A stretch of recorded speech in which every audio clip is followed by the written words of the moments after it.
Je vous salue encore une fois de plus dans le précieux nom de notre Seigneur et Sauveur Jésus-Christ de Nazareth.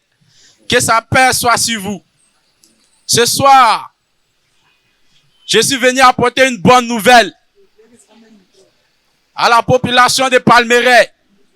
Je suis venu annoncer une bonne nouvelle ce soir. Donc de là où tu es, toi tu m'entends, je te demande de te disposer parce que tu vas entendre une bonne nouvelle ce soir. Dieu a un message pour toi. Dieu a une parole pour toi. Ce n'est pas moi qui ai une parole pour toi. C'est l'Éternel Dieu des armées qui a une parole pour toi ce soir. Donc de là où tu es, toi tu m'entends, dispose-toi. Car la parole que tu vas entendre va te faire du bien. Mais je ne peux commencer ce moment sans vraiment rendre gloire à Dieu. Parce que si je suis en vie, c'est par sa pure grâce. Donc ce soir, je ne peux commencer ce moment sans rendre gloire à Dieu. C'est pourquoi je vais vous emmener, vous et moi, tout ensemble, dire merci à Dieu. Parce que il nous a donné la vie. Oh Dieu Tout-Puissant. Toi, tu as fait la terre, ton marchepied, le ciel, ton trône de gloire. Ce soir, nous te bénissons. Nous te rendons toute la gloire. Viens prendre le contrôle. Viens toucher les cœurs. Viens disposer les cœurs. Afin que Seigneur Jésus, ta parole puisse délivrer quelqu'un ce soir. Ta parole puisse aider quelqu'un ce soir. Merci Seigneur, parce que tu as commencé à faire déjà. Que ton nom soit béni. Alléluia. Mon frère, ma soeur, Jésus t'aime. Oui, Jésus t'aime. Certains se posent la question, mais comment Jésus m'aime? Frère, sœur, laisse-moi te rassurer, du moment que tu es en vie, c'est que Jésus t'aime. Du moment même que tu me vois, tu m'entends parler, c'est que Jésus t'aime. Et comme je l'ai dit en introduction, j'ai une bonne nouvelle pour toi. La nouvelle, c'est de te parler du Seigneur Jésus et de ses bienfaits, bien-aimés. Te parler du Seigneur Jésus et de ses bienfaits. Il a dit dans le livre de Matthieu chapitre 18. Il a dit dans le livre de Matthieu chapitre 28 plutôt, au verset 18. Allez et faites de toutes les nations mes disciples. Donc ce soir, j'ai répondu à l'appel. Bien-aimé, le Seigneur a dit allez. Il ne s'est pas adressé à une seule personne. Il s'est adressé à plusieurs personnes. Il dit allez. Et moi, j'ai répondu à l'appel ce soir. C'est pourquoi je suis venu. Vous aussi, vous annoncez la bonne nouvelle. Bien-aimé, la bonne nouvelle, c'est de vous dire que Jésus ne vous a pas abandonné. Jésus ne vous a pas laissé. Jésus vous aime toujours. Il est allé auprès du Père, c'est pour nous réserver tout, à chacun de nous une place. Et il reviendra bientôt pour nous chercher. C'est pourquoi ce matin, sinon que ce soit, toi tu m'entends, je t'exhorte à venir à Jésus. Parce que Jésus, c'est le Sauveur. Jésus, c'est la vie. Jésus, c'est le Créateur du monde. Jésus, c'est la vie, bien-aimé. Toi, tu m'entends? N'endurcis pas ton cœur. Certainement, tu as des passages. Mais frère, si tu vas à la maison, médite sur ces paroles.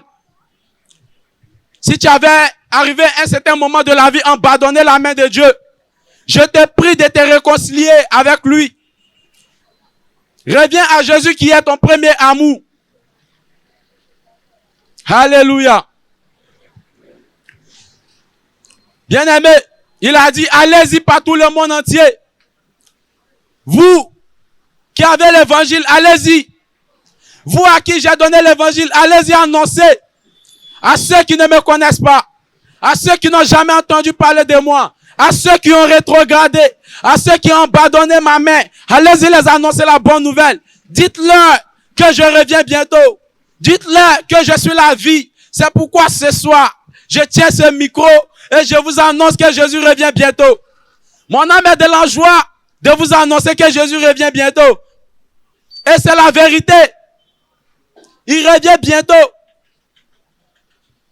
Frères et sœurs, croyez en ses paroles. S'il vous plaît, croyez en ses paroles. N'endurcissez pas votre cœur. S'il vous plaît, car le Seigneur revient bientôt. Nous devons nous détourner de nos mauvaises voies. Nous devons nous détourner de nos mauvaises voies. Et nous devons revenir au Seigneur. Alléluia. Il est écrit dans le livre de Jean, chapitre 4, au verset 22. Bien aimé, ce thème, ce passage-là ne sortira point de ma bouche. Le Seigneur et la femme samaritaine. Il y a eu une conversation avec le Seigneur a eu une conversation avec la femme samaritaine. Et arrivé un moment de la conversation, la femme dit à Jésus que nous là, notre Père adore Dieu sur la montagne. Jésus lui a dit, effectivement, tu as dit vrai, femme. Mais sache que l'heure vient et cette heure est déjà venue où les vrais adorateurs adoreront le Père en esprit et en vérité. Alléluia. Dieu Tout-Puissant dit, il recherche des vrais adorateurs. Alléluia. Dieu Tout-Puissant dit, il recherche des vrais adorateurs. Pas des gens qui vont l'honorer au bout des lèvres. Pas des gens qui vont l'honorer au bout des lèvres. Il dit, il recherche des gens qui vont l'adorer en esprit et en vérité. Alléluia. Dieu recherche des vrais adorateurs, mon frère. Est-ce que tu en fais partie? La femme samaritaine était en train de présenter son église à Jésus. Elle dit, moi Jésus, moi j'adore Dieu sur la montagne, moi et mes pères. Jésus dit, ce n'est ni en Samarie, ce n'est ni en Jérusalem. Aujourd'hui, tu te dis chrétien. Quand on vient t'annoncer l'évangile, tu ne veux pas écouter. Tu dis, tu es déjà chrétien. Jésus dit, il ne s'agit pas de dire, je suis des évangélicaux. Il ne s'agit pas de dire je suis des catholiques.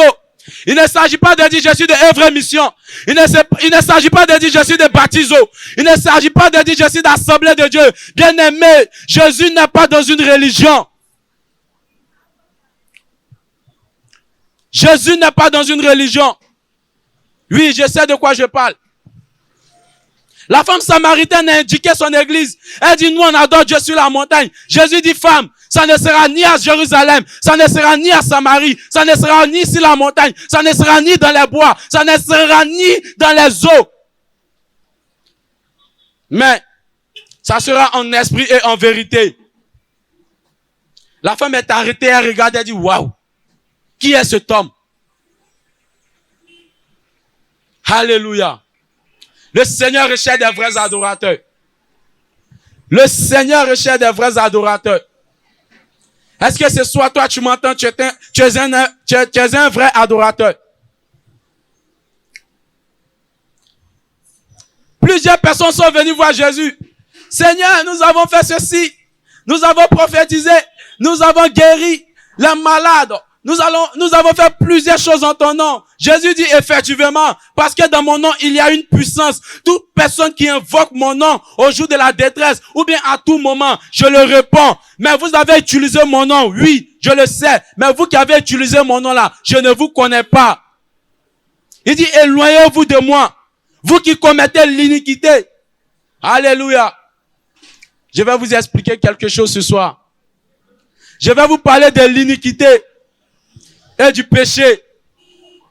Alléluia. Ésaïe 53 nous parle de l'iniquité. La Bible dit le Seigneur a été blessé pour nos péchés.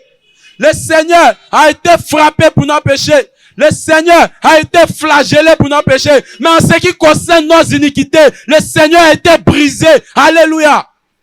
En ce qui concerne nos iniquités, le Seigneur a été brisé. Pourtant, pour nos péchés, il a été frappé. Pour nos péchés, ils l'ont blessé. Mais pour nos iniquités, la Bible dit, ils ont brisé le Seigneur. Alléluia. Jésus a fait un grand sacrifice pour toi, mon frère. Le péché, c'est quoi? Le péché, c'est manquer le but. Manquer le but, c'est quoi? Manquer le but, c'est faire ce qui déplaît aux yeux de Dieu. Ce qui déplaît aux yeux de Dieu, c'est quoi? C'est pratiquer ce que Dieu n'aime pas.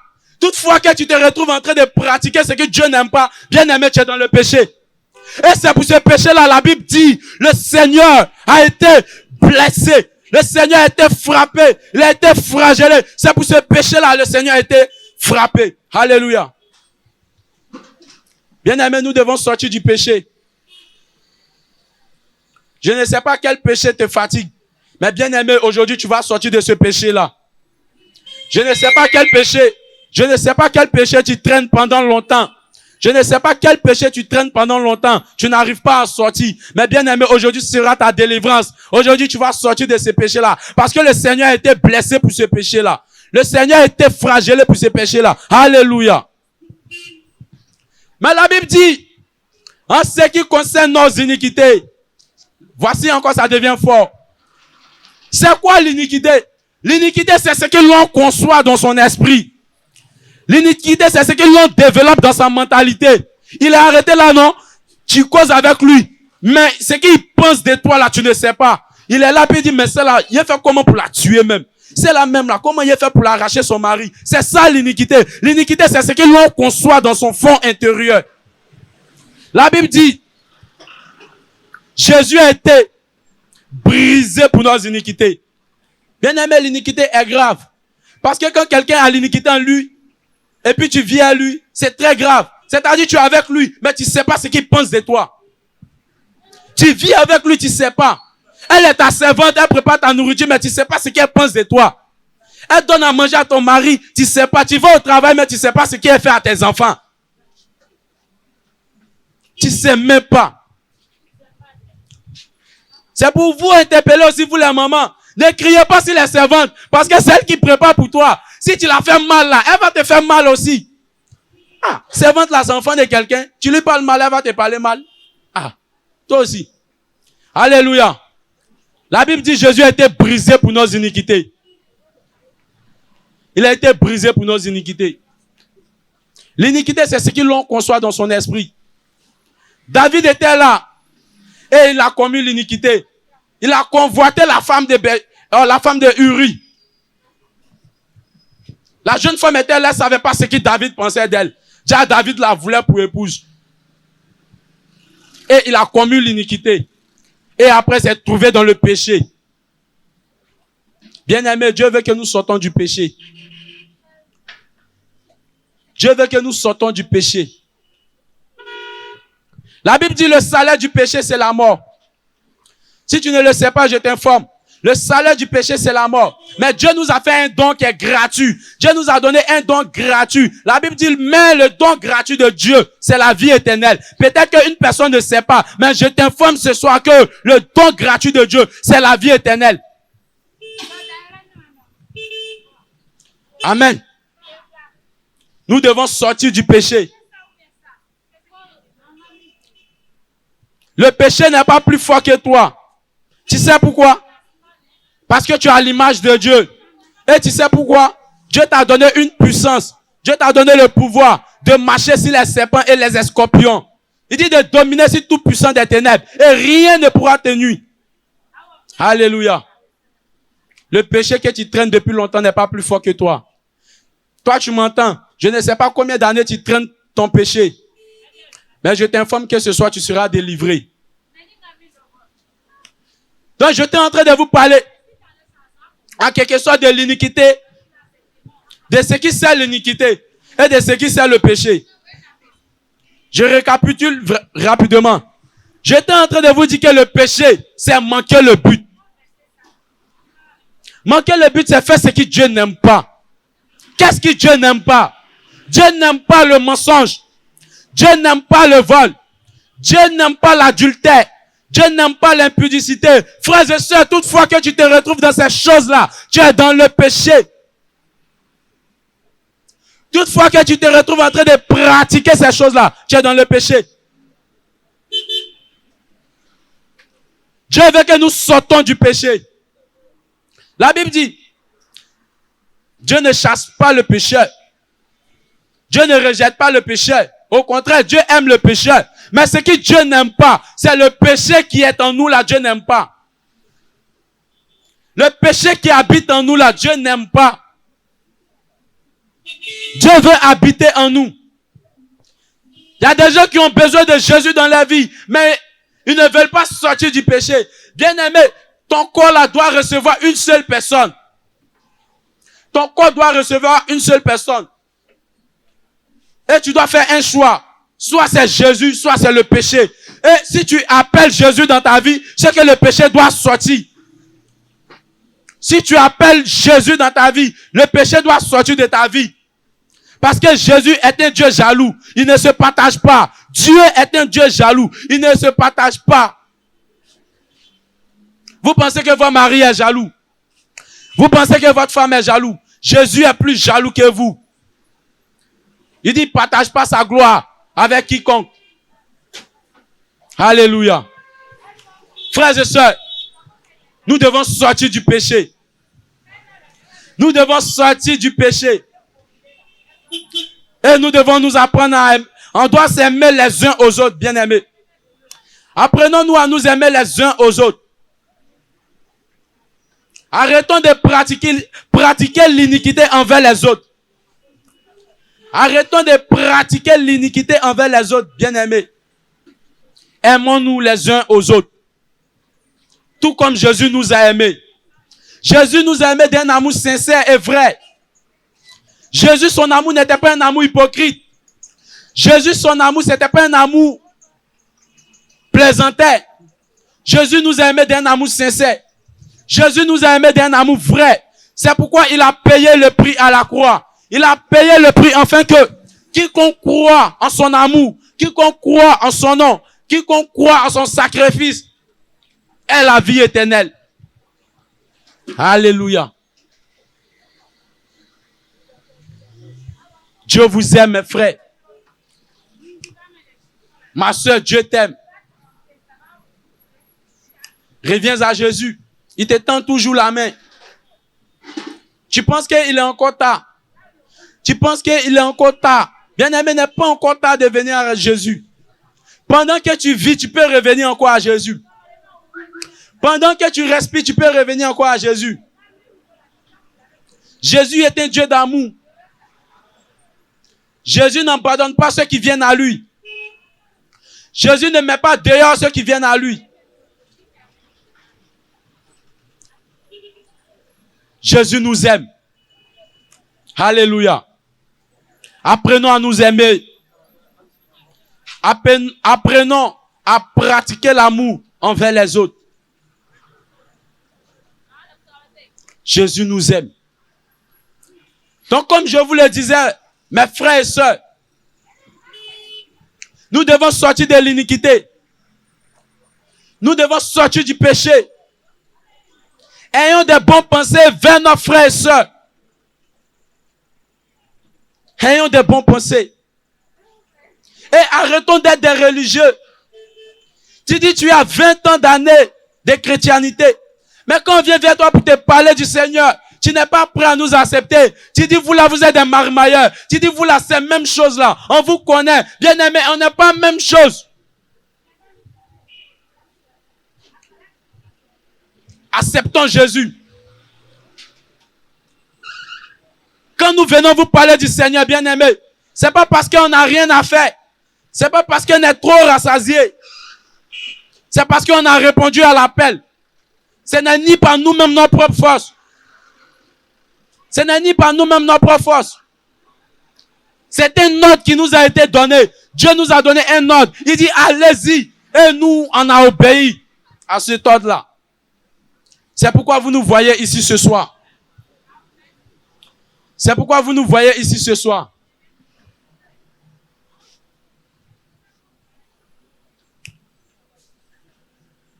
Alléluia. Jésus revient bientôt. Jésus revient bientôt. Beaucoup de personnes raisonnent en eux-mêmes. Ils disent, mais toi-même, tu n'étais pas encore né. Tes parents ont dit que Jésus revient bientôt. Il raisonne. Il dit, mais toi-même, on ne savait pas qu'ils allaient te mettre au monde. Les gens nous ont prêché l'évangile. Ils disent que Jésus revient bientôt. Mais aujourd'hui, moi aussi, je t'annonce que Jésus revient bientôt. Alléluia. Oui, c'est la pure vérité. Autrefois, c'était les vieux qui annonçaient l'évangile. Autrefois, c'était les hommes âgés qui annonçaient l'évangile. Autrefois, là, c'était des hommes qui étaient avancés en âge qui annonçaient l'évangile. Aujourd'hui, là, Dieu se sert des jeunes, des enfants, tout comme nous, pour annoncer l'évangile. Après nous, qui vous annoncera l'évangile? Aujourd'hui, les enfants vous annoncent l'évangile. Après nous, qui vous annoncera l'évangile? Dieu est un homme sage. Personne ne pourra accuser Dieu que nous n'avons pas entendu l'évangile.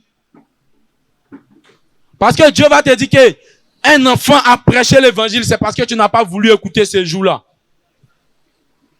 Alléluia. Christ revient bientôt. N'en discutons pas nos cœurs. Acceptons-le. Venons à Jésus. Il est le chemin, la vérité et la vie. Il est le chemin, la vérité et la vie.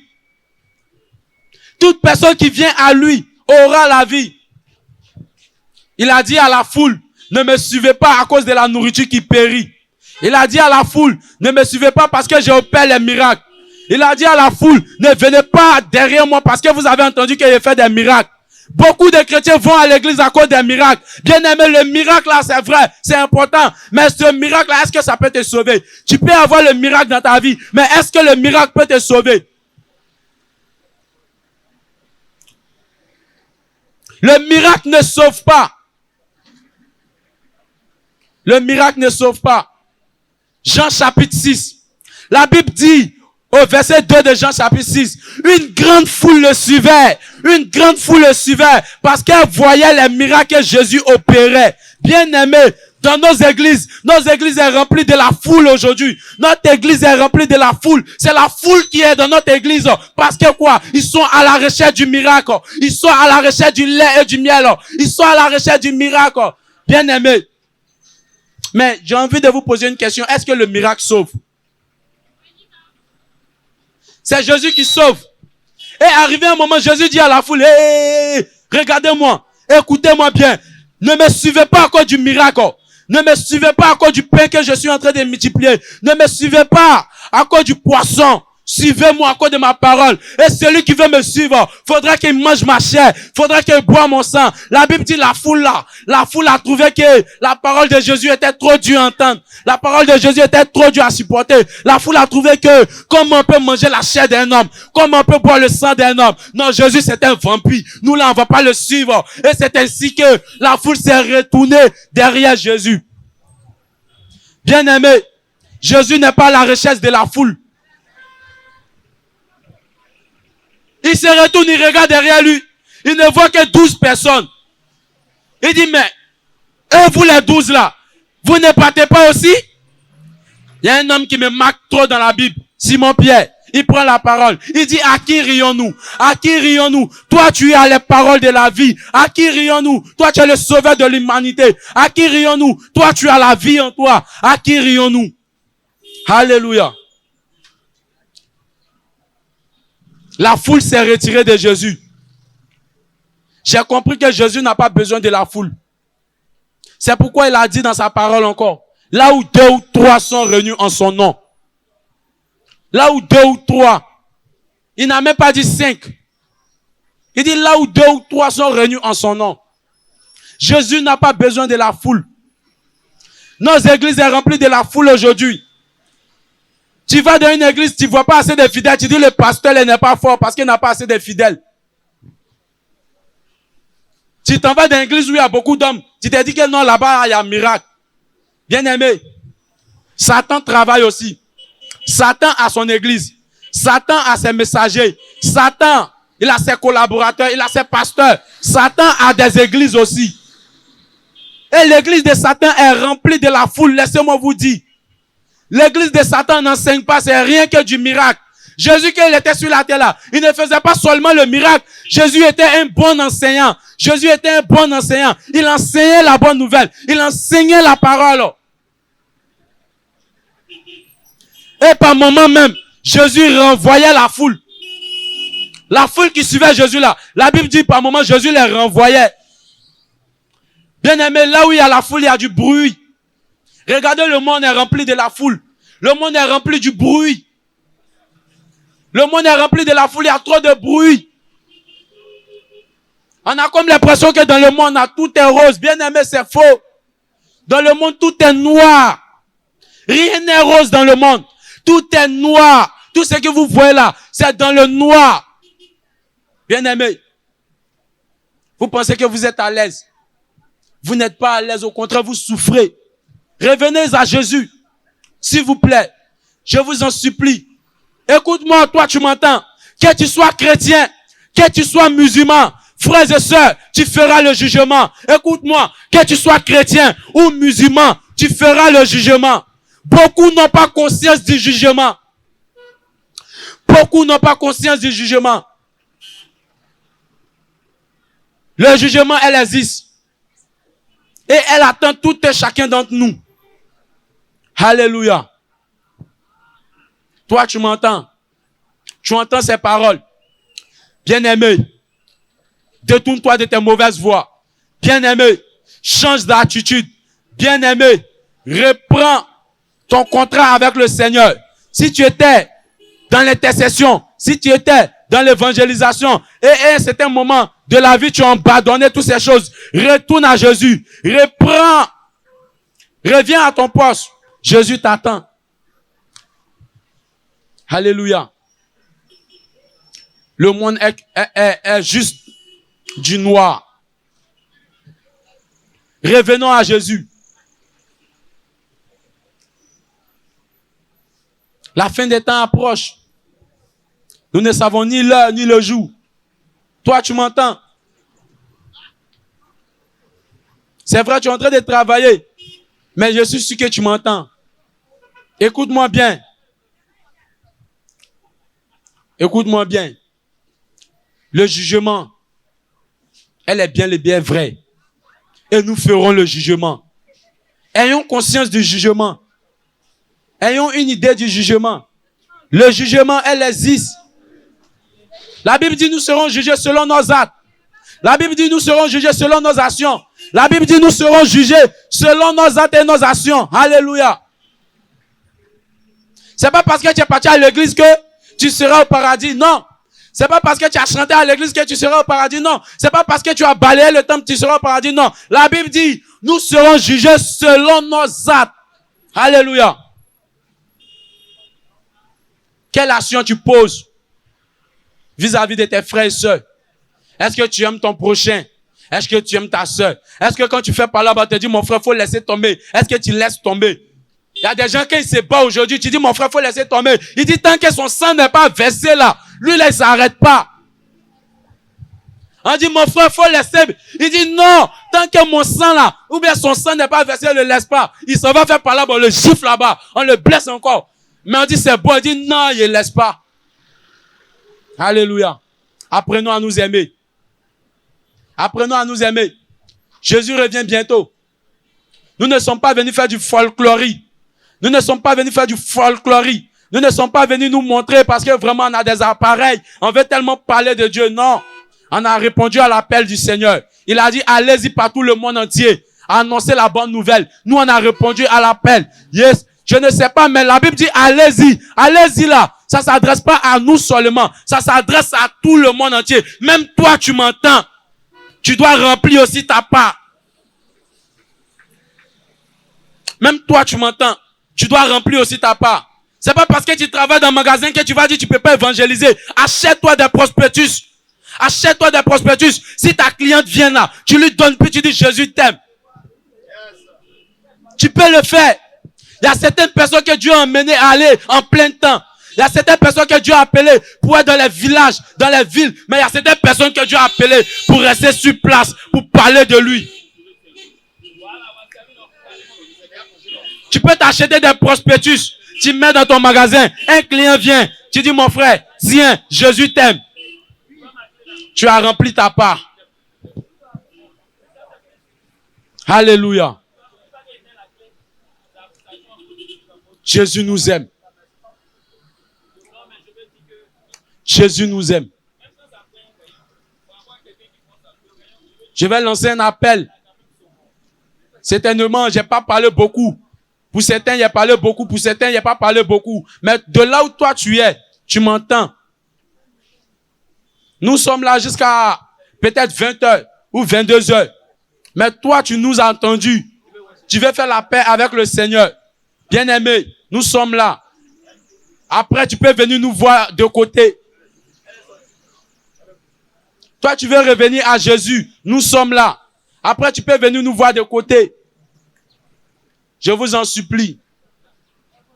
Venons à Jésus. Seul Jésus peut nous sauver. Il a dit une parole à Marthe qui m'a vraiment marqué.